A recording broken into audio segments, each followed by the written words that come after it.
Hello everyone, today we're going to be tackling the 2024 FRQ number 2. This is just the AB FRQ, not the BC FRQ. This is going to be a graphing calculator question, so I am going to be showing you how to use DESMOS. We are going to be using DESMOS to answer a particle motion question. Alright, so come join me. Let's learn how to answer this question. Alright, so let's tackle this question about particle motion. So they give us a particle moves along the x-axis, so its velocity at time t is greater than 0 or equal to 0 is given by v of t is equal to the natural log of t squared minus 4t plus 5 minus 0.2t. Alright, so they just give us flat out, hey, this is our velocity. Okay. And part A is asking, is there a time t is equal to r in the interval where the particle's at rest? Part B is saying, hey, find the acceleration, show if speed is speeding up or slowing, if speed is increasing or decreasing. C is saying, hey, what's its position at a certain time? And then D is saying, find the total distance. So this is a pretty straightforward FRQ. There's not a lot of tricks here. So let's get going and let's answer this question. Okay, so first things first. Let's read problem A and let's get it into DESMOS and start figuring this out. So there's one time t is equal to tr in the interval 0 to t, which is less than 2, when the particle is at rest or not moving. Okay, so immediately I know that tr is when our v of t is equal to 0. So immediately I know that in the back of my head. That's just because, hey, that particle is not moving, aka its velocity is going to be 0. It's not moving left or right. Okay, so let's first of all find that time. So what I'm going to do, let's plug this into DESMOS, this function, this natural log function. So I'm going to say v of x. Okay, again, whenever I use the variable t, I'm gonna replace it with x. DESMOS really has a hard time differentiating and integrating t if it is just a singular equation, so I always just like to go right to x. Okay, that's equal to, let's type all that business in, natural ln of x squared minus 4x plus 5 times, and parenthesis minus 0.2x. All right, so we have our function graphed, our velocity function, and again we're looking for when our velocity is at 0, aka it's y value 0, aka it is the x-axis. Okay, we got two situations here. We have 1.42561 and we also have time 2.8832. It's asking us for one time and specifically the time that's in between 0 and 2, so that number would be that 1.425. so t sub r is equal to 1.425. Again, rounding rules with AP Calculus is saying, hey, if you have a decimal, you take 3 decimal places and drop. No rounding whatsoever. Pretty straightforward. All right, let's answer the second part of this question. So find TR. Okay, we did that. 0 is less than t, which is less than TR. Okay, so 0 to this and to this point that we just found, is the particle moving right or to the left? To give a reason for your answer. Okay, so that whole time we know our velocity is above the x-axis for the time that's between 0 and tr. Therefore, velocity is positive. Therefore, our particle is moving to the right. So I'm going to say give our time period again. V of t is greater than 0. Thus, our particle is moving right.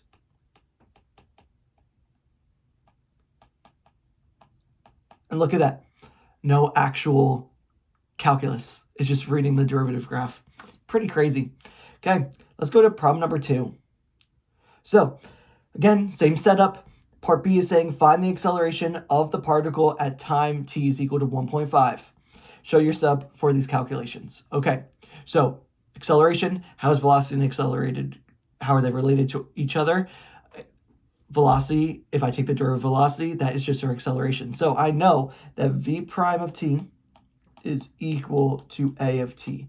Make sure, especially with these, if whenever you're introducing a new variable with a function, you have to introduce how they're connected, okay? We have to, if we're including a of t, we need to show that if I take the derivative our original v prime, that's equal to a of t. Make sure you have that set up, okay? So we are then showing what is the acceleration at time is equal to 1.5. So I'm just plugging in 1.5 into t.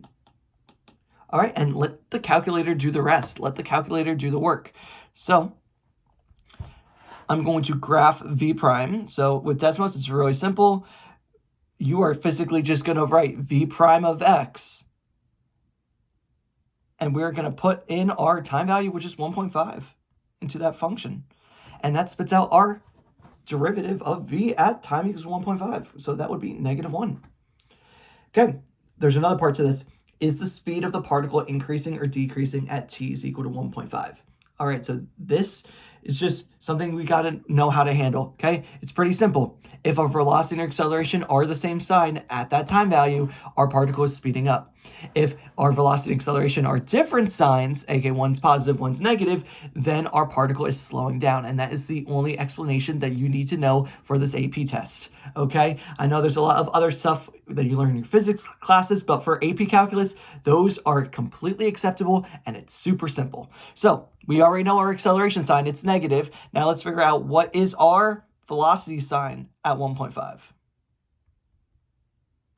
That is also negative, is negative 0.076. So let's put that down on our paper. The v of 1.5 is negative 0.076. All right, and let's just do our analysis. At t is equal to 1.5, always say, hey, what's your time value? Our velocity and acceleration are both negative, same sign, thus our particle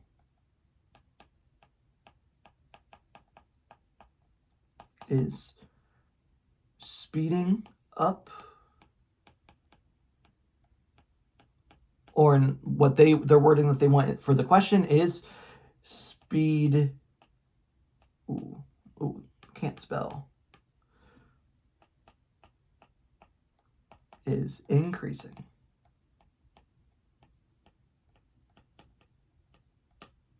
Booyah. Simple, pretty dang simple. Okay, let's go to C. So the position of the particle of the time is given as x of t. And its position at time is equal to 1 is x of 1 is equal to -3. So it is located at the -3 coordinates when our time is equal to 1. Find the position of the particle at t is equal to 4. Okay, right here, we have to know in our brain, hey, we're given starting off with velocity. They are asking us now about position. So we're going to have to do some type of integration, okay? Integration of that velocity. So we're going to integrate our velocity. So integrate v of t. Now, remember, our input variable for this velocity is time, right? So we have to figure out the total position change from our starting time and our ending time. They give it to us, right? Our initial time is equal to 1. And our ending time, the time that we're trying to figure out, is time is equal to 4. Now, using our FTC idea, right, the answer to an integral question, okay, it can simply just be written as the antiderivative at its upper bound minus the antiderivative of its lower bound. So right there, initial, final minus initial, as I tell my kids, final minus initial. So again, accumulation of our rate is equal to just our final minus our initial of our antiderivative. Okay, so we are given x of 1, and we're trying to find x of 4. So this is minus -3, and this is our unknown. So we need to solve for that. So we're going to bring that x of 1 over. So what we're actually doing is we're taking our initial, which is x of 1, and we are adding it to our accumulation of that v of t dt. And that is going to give us our final position. All right, let's do this thing. Let's integrate. So shorthand for integral, In DESMOS, it's INT, pops up the integral symbol. We're going from our time values of 1 to 4, and we are going to integrate our velocity function, which is v of x. Make sure you include that dx.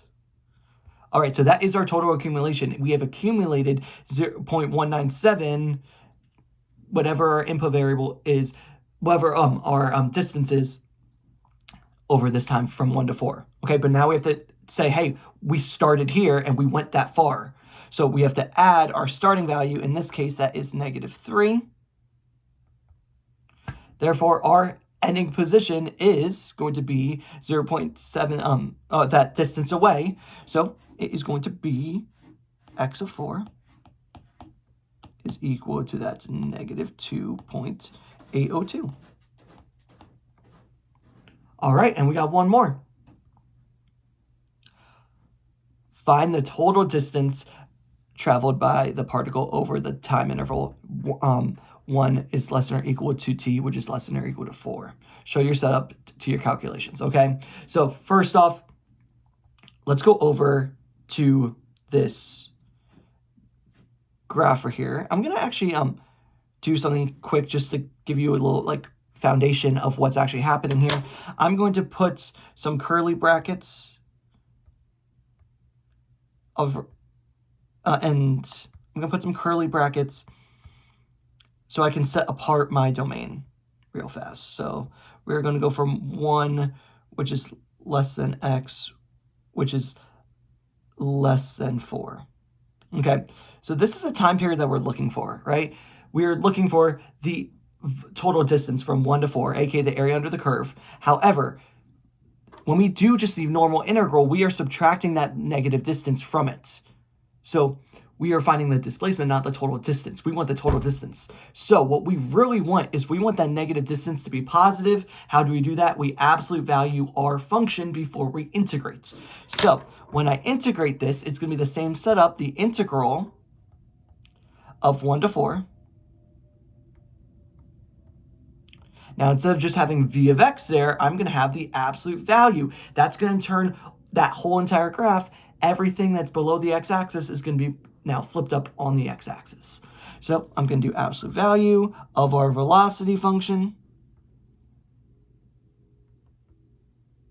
Close that off, integrate in terms of x, and we get that 0.958. So v of x, let me actually write all that we just did. So the integral from 1 to 4, absolute value of v of x dx is equal to 0.958. And that is all 4 of those parts done under 13 minutes. Awesome.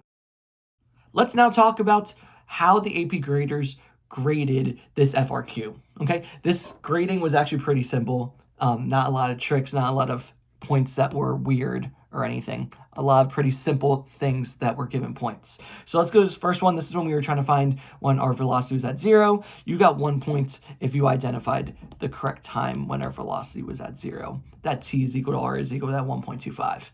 Okay?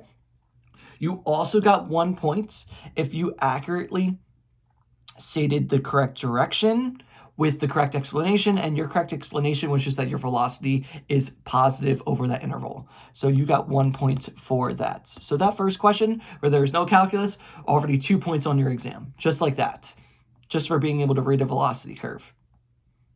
All right. So your first point for this part B was given if you identified that your acceleration at time 1.5 is -1. Okay, you got 1 point for that. However, if you did not state that v prime of t is equal to a of t, you were not given that point. Please, please, please make sure you state that. You also got 1 point if you accurately said if the speed is increasing with correct reasoning. Okay, so that was also 1 point. All right, let's keep going down. Let's go to part C. So part C, this is the biggest one, okay? You got 1 point if you thought to if you wrote down, hey, I'm looking at the integral of velocity from 1 to 4. Okay, you got a point for that. You also got 1 point if you said, hey, I need to use the initial condition of my particle, you got another point. And you got 1 point for your answer of that negative 2.802 for the position at 4. 3 points for that. And lastly, let's go to part D, okay? You got 1 point for your integral with the absolute value. And you got 1 point for your answer. Right there, that's it. That is all 9 points for this FRQ. That was officially the 2024 AP AB number 2 FRQ completed. This was focusing on particle motion, and we had to use DESMOS a lot. It was a pretty straightforward problem, nothing really crazy, just really a lot of plug and chug and knowing how to plug and chug into your calculator. So I hope you found this video helpful. Comment down if you did find this helpful. I would really appreciate it. And check out more videos of the series if you want to continue studying how to study for this AP test and how to practice. All right, good luck out there. Hope you are doing well. Thank you for watching.